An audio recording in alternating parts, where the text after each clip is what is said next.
दोस्तों, सीरियल रिमझिम में बहुत ही बड़ा धमाका होने वाला है, लेकिन जानने से पहले हमारे वीडियो को लाइक करके चैनल को सब्सक्राइब करना मत भूलिएगा।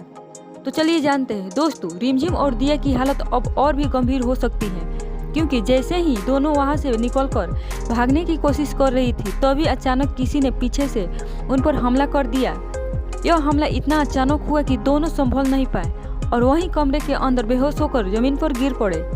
इस घटना की हालत और भी खतरनाक बन गए हैं, क्योंकि अब दोनों ना तो खुद को संभाल पा रहे हैं और ना ही किसी को अपनी स्थिति के बारे में बता पा रही है। दूसरी तरफ वीरगढ़ के राजा यानी कि समीर सिंह अब बिल्कुल भी शांत बैठने वाला नहीं है। रिमझिम और दिया के लापता होने के बाद उन्होंने खुद मैदान में उतरने का फैसला कर लिया है।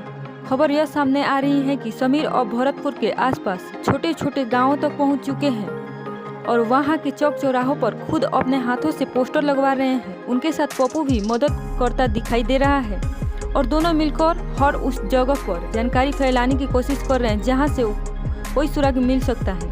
अब सबसे बड़ा सवाल यही है कि क्या इन पोस्टरों को देखकर कोई गांव वाला आगे आकर रिमझिम और दिया के बारे में कुछ बताएगा, या फिर यह तलाश अभी भी लंबी चलने वाली है।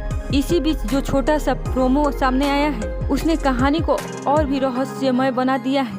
उस प्रोमो में यह संकेत मिला था कि रिमझिम की पायल की हल्की सी झनकार सुनकर समीर को एहसास हो गया था कि रिमझिम शायद कहीं उनके पास ही है। लेकिन यह सच है या फिर एक उम्मीद, यह अभी साफ नहीं हो पाया है, क्योंकि जिन लोगों ने रिमझिम और दिया पर हमला किया है वे भी अब चुप नहीं बैठने वाले हैं। उनको भी अंदाजा हो चुका है कि समीर उनके पास करीब पहुंच चुका है, इसलिए संभव है कि वे दोनों को उस जगह से कहीं और ले जाने की कोशिश करें। इस पूरी कहानी में सबसे खतरनाक किरदार बनकर सामने आई है कविता। बाहर से वो एक भोली और मददगार महिला दिखाई देती है और एक छोटा सा एनजीओ चलाने वाली दिखावा करती है, लेकिन असलियत कुछ और ही है। उसी के जरिए कई मासूम लड़कियों को गलत जाल में फंसाया जाता है और रिमझिम ने खुद अपने आंखों से इस सच्चाई को देख लिया था। अब रिमझिम और दिया का भागने का प्लान फिलहाल नाकामयाब हो चुका है और दोनों बेहोश हालत में उसी जगह पड़े हैं। इसलिए आने वाले ट्रैक में सबसे बड़ा सवाल यही होगा कि जब समीर आखिरकार रिमझिम और दिया तक पहुंचेंगे तो क्या वो उन्हें सुरक्षित बाहर निकाल पाएंगे या फिर उन्हें पहले अस्पताल लेके जाएंगे। क्या किस्मत एक बार फिर से इन दोनों की परीक्षा लेने वाली है या फिर अब कहानी में बड़ा मोड़ आने वाला है। ऐसे ही नए नए अपडेट के लिए हमारे चैनल को सब्सक्राइब करके वीडियो को लाइक करना मत भूलिएगा।